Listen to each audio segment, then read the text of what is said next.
Hello, everyone. Welcome back to Plotlines. I'm your host, Connor, and today I'm going to be talking to everyone about how I got interested in superheroes originally, and then sort of what made me stop following the movies, especially recent movies. I mean, I was pretty into the Marvel movies at their height, but the last movie that I was actually interested in was the last Spider-Man movie, and it was good. So that at least there, but that wasn't even made by Marvel. That was made by Sony, which shows that Marvel's really on the decline.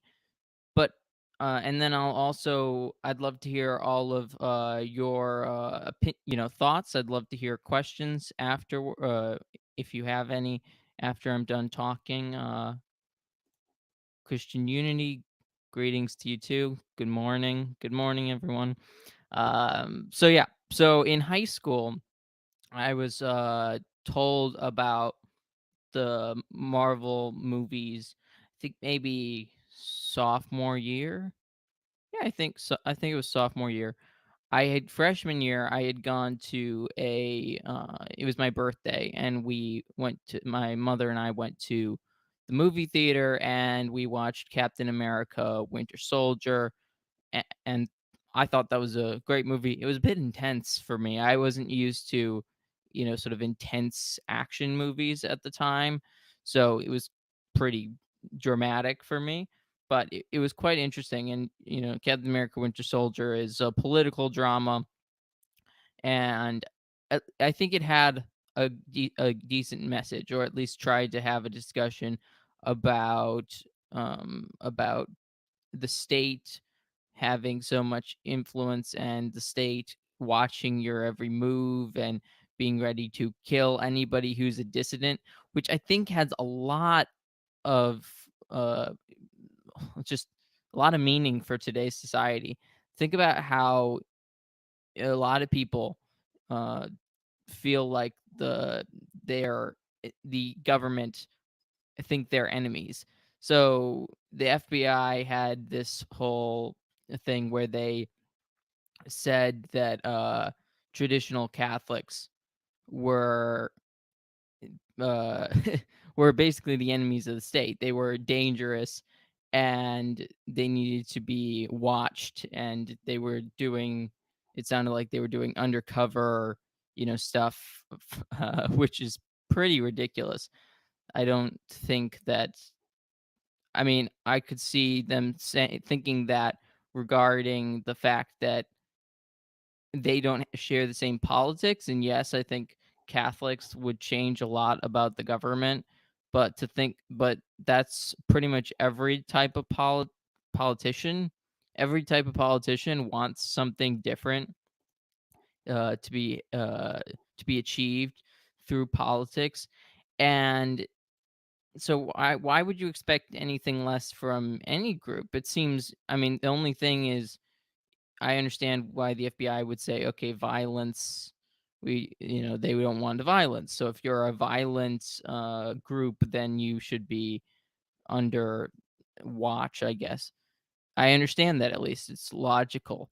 And so why isn't Black Lives Matter under this watch? They had the whole Summer of Love thing where it was basically, burning cities to the ground over over police brutality, but they're not a watch list. The traditional Catholics who haven't done anything violent are the dangers to society, supposedly, even though the weapon of a Catholic is a rosary.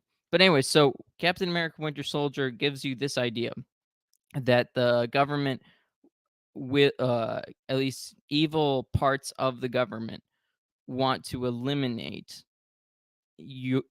dissidents. When you give the government all this power, it's easy for somebody to take over this and try and stop it. And Captain America is symbolically um is symbolically fighter for American liberty, at least, and it seems to come off more as a good liberty, not sort of this liberty to do evil, because that's really what uh, liberalism has become. That's what the left sees as liberal. Liberal is to do what I want, and so far, and uh, so yeah, so that's kind of the main premise of uh, that. And then I got interested or introduced into the Avengers movies. I watched the first Avengers. I think it was on Netflix back in the day. This was when Netflix was actually kind of good. So somebody suggested I should watch the Avengers movie because I liked the Winter Soldier and that sort of thing. And eventually I got interested in, Iron Man, Thor. I started to go back and watch all of the old movies, and there's something interesting about superheroes because they're colorful in a really colorless society and in a very ugly society. Not to say that there aren't a lot of superheroes that have become very ugly. I think our understanding of beauty is really off, but in a really mundane, ugly society, to me, it was a draw to see color. It was a draw to see, Iron Man, is red and gold, and he has different armors that are different colors and that sort of thing. And there's elements of them trying to put beauty into these things, though they also, come from like superhero movies used to be like leather in the early 2000s because that was quote unquote cool, which again, the 70s, 80s, 90s were really ugly. Like, just the architecture has always been very ugly, this modern architecture. And maybe I think something inside me saw these superheroes as something of a return to beauty in some ways. And especially like Thor was really interesting because it was an introduction to Greek mythology. And I have a great interest in Greek mythology, or sorry, Norse mythology. Why am I saying Greek? Norse mythology. I have an interest in all mythologies except for I don't really care for Hindu or, that type of thing. All sort of Western mythology interests me to some degree, and I think it's pretty I think it's pretty awesome to have that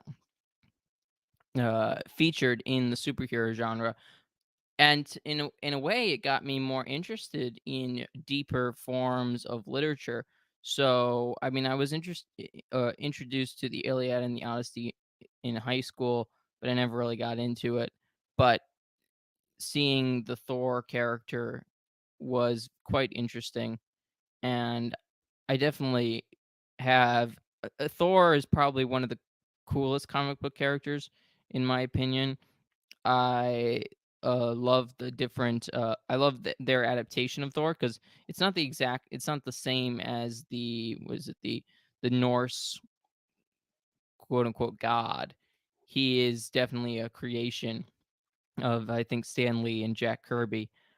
But but the point is that superheroes filled a void with me in me for entertainment that I was yearning for. I was trying to find entertainment that had value. And superhero movies had some value, had some meaning, and it also played to sort of my interests. I became more interested in action and more interested in adventure and that sort of thing. And I was always a Star Wars guy, so this was sort of and Star Wars at that time wasn't making new movies, it was just making like animated TV shows. So it was just interesting to have a new option. Yeah. So that was, I think, the draw. Now, this was pre-wokery. I think it's sometimes hard for us to imagine that the woke hadn't really emerged in society as it has today. You can't imagine it's hard to imagine this world anymore pre-woke, because it all just seems like we're being divided and destroyed by each other because of all this wokeness.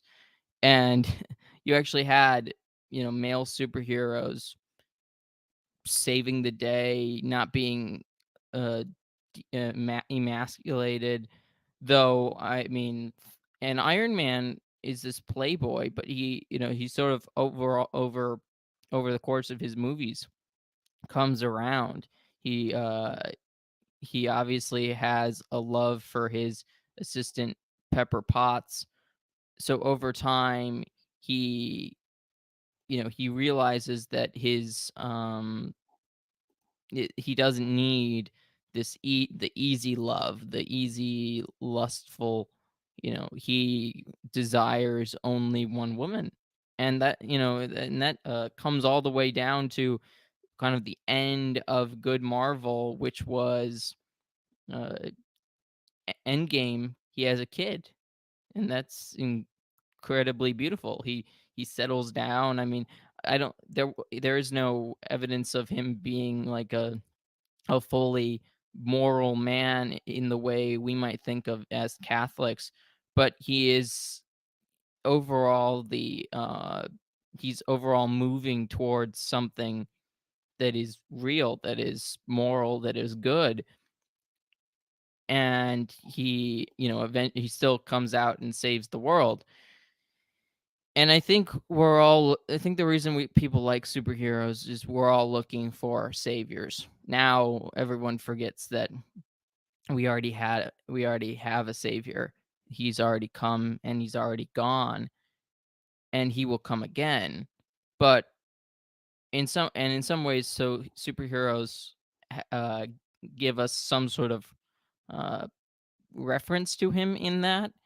I think they kind of try to be a Christological character in some ways, because they are saving the world sort of almost single-handedly. Sometimes they work together, but it's often by themselves.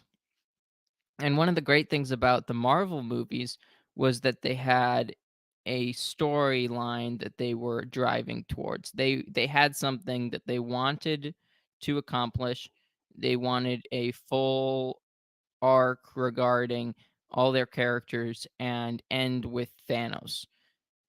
And Thanos wants to wipe out half the universe because of because he basically wants to achieve the dreams of the climate change uh, fanatics. He wants to save the planet, and even it's so stupid. One of the lines in Endgame, and this is when things begin to be woke. That's why there are like scenes where it's just only women fighting, and it's like all the female Avengers uh, going at it to save people and that sort of thing. And it's so forced. There's no way that it makes any sense. I don't know if anybody remembers those specific scenes, but also in Endgame, Captain America. Well, he's supposed to be this 1940s guy. He's supposed to have 1940s values, but he just randomly has uh he you know he's in a like some sort of group, like a psychological group, where there's a gay married man, quote unquote married, and you're just like, "Oh, this is so stupid." Like, they're just shoving that in because they wanna be like, "Oh, you don't have him, you conservative people, you people who believe in traditional values don't have him," and, that sort of thing. It's just clumsy and really poorly written. That one, I mean, at least sort of sneaks by and is, you roll your eyes, but you get past it a little bit. But that's not the point. The the point is later he's also like, "Oh, we're fine. Like the animals are coming back because half the world is, um, or half the population has been destroyed." So it's just shoving wokery into even the sort of the movies that were the end of the good elements of the Marvel Cinematic Universe. So it was obviously creeping in over the course of time. And it's not like every movie was really good. I think there was a lot of movies that were just kind of bland. Thor the Dark World was pretty blah. They revived Thor with Thor Ragnarok, but Thor Love and Thunder was just ugh. That was the last one I think I saw in theaters, and I didn't really believe that it was going to be good, but it was a Thor movie, and I kind of was hopeful, and I shouldn't have gone by any stretch of the imagination. I shouldn't have gone to that movie because I should have known that it was going to be absolute garbage. Maybe there's something about it that just made me have to see it for myself to believe that it was such garbage, but it was just so garbage. Taika Waititi is a terrible writer. I mean, it seems like he could be okay directing, but he's a terrible writer. The reason Thor Ragnarok was a decent film was because the writer of it was I think it was something Christopher something. He had a long history of writing comic books and TV shows um that were pretty good. Animated There was an animated TV show that I watched that was really good. It was called Avengers Earth's Mightiest Heroes.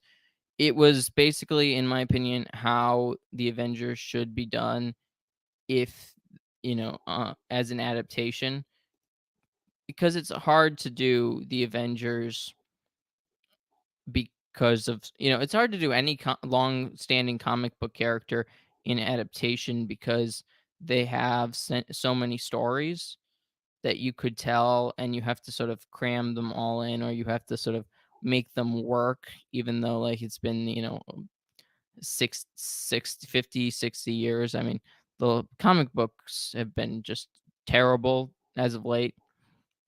But, we talked about Marvel. Now let's talk DC a bit. So we have Superman, who is really dark and gritty. I mean, the Dark Knight trilogy, I'm not as much of a proponent of the Dark Knight trilogy. I don't find it as interesting.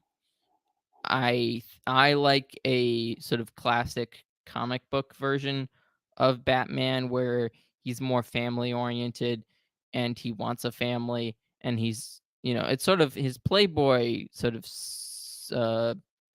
identity is just for show, isn't really. I mean, in his heart he's trying to look for a family. He takes on an orphan, and I think Robin is a very good character. So when they just kind of always uh ignore Robin, I don't find it to be a good adaptation overall. I mean, I think it was those 3 movies were very good movies. Well, the first 2, Dark Knight Rises was pretty bad, especially Bane is incomprehensible. But then DC starts the DC uh cinematic universe, or DC extended universe, or whatever you want to call it. And it it's okay. It's just kind of bland. Wonder Woman I think in some ways had good moments in the first movie, which is kind of impressive because it really showed her feminine side. She wasn't just this masculine warrior, which I think sometimes they can go down that route. I know Wonder Woman 1984 was terrible, and Batman v Superman was just kind of a mess. I think the like Batman being a murderer and that kind of cool I mean, insofar as Batman was kind of the action hero that you would expect him to be.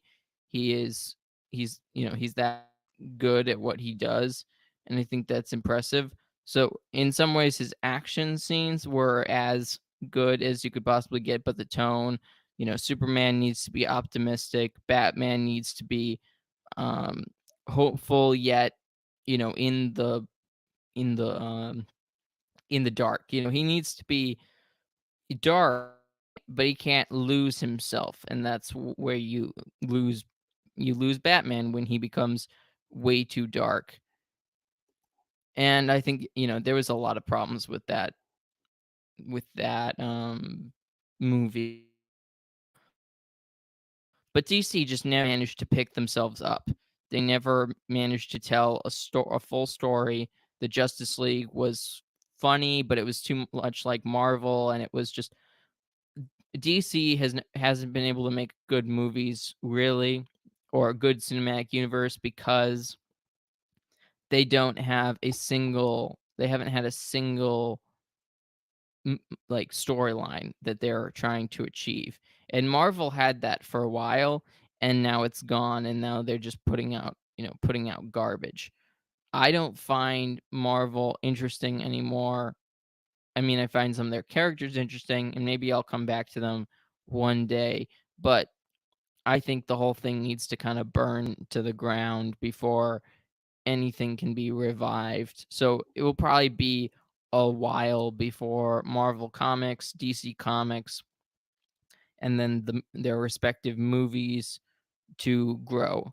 And I think Disney is a big problem with that. Is Disney itself is become so bloated, so useless, and so pathetic, and such a brainwashing tool that overall it needs to burn itself to the ground, and people probably need people that like certain um certain stories need to buy up those rights and that sort of thing, and start making stories like that. Um but yeah, so that's what I would say. That's what the end result will need to be, is that the whole thing needs to be burned to the ground, unless something amazing happens and we have a revival of some sort. So that's my 2 cents regarding the and DC movies, and just why superhero movies aren't really my thing anymore. So I'd love to hear what your guys' opinions are. If you have any questions, if you want me to specifically address a certain aspect, I'd be happy to do so. So I'm just gonna um so I will continue to talk for just a little bit longer, but also I'd love to hear um what everyone has to say. So Mark, good to good to see you in the chat, Mark. He said he could never get into comic book movies. I understand, and it's probably because you have a uh, much more experience with cinema before comic book movies came into existence. I didn't have as much. I it was high school when I started watching them, and I think that's probably gave me somewhat of an optimistic interest in them. And I think there's a way to do with them well, though I do question often the sort of, should superheroes exist? Can superheroes work in a Catholic worldview?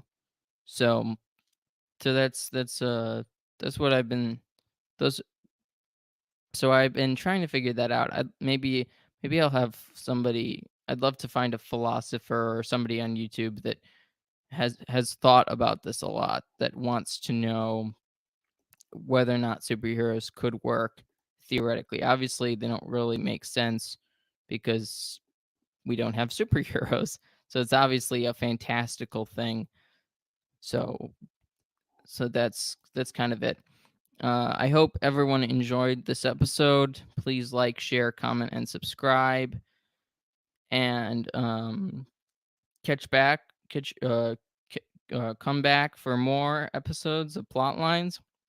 I try to do an interview a week. I know a lot of people like when I do interviews, so that's my goal is to have uh, a one a week. My plan is to have 2 live streams a week, and then, 3 the each so Monday, Wednesday, and Friday are just videos, and Tuesday and Thursday, 11 a.m. or, well, we start a little late, 11:15 are 11:15 are live streams, so sometime around then. So check back always at this time. Hopefully, I'll keep up with this schedule. I'll let you know if anything changes. And also, I hope everyone watched my episode yesterday with Angela Erickson. I was also on Enoch's channel. If you missed that, check Enoch's channel out. Check his episode with me. I thought it was a lot of fun. He's very creative with his Get to Know You series and that sort of thing. It's it's very fun. He had people like Tim Gordon, Taylor Marshall. Um, he had Anthony and Rob on. So it's just a lot of fun. He had the religious hippie on. He's a great rapper, and you should check out his music and all that. So I think tomorrow I'm gonna do an episode on Clarkson's Farm, a second episode. I finished the series, so I'm gonna give a little bit of I'm gonna talk about the politics in that series and how it shows what it shows about our society. I mean, I know it's England, but I think it has I think it means a lot for our society overall, as well as for farmers. So again, thank you all for watching. And please join our Discord too. If you haven't joined the Discord, the link is in the description to join the Discord. Let me know if there's a problem with it. Sometimes it's a bit, sometimes it doesn't work. So let me know. Thank you all. Bye.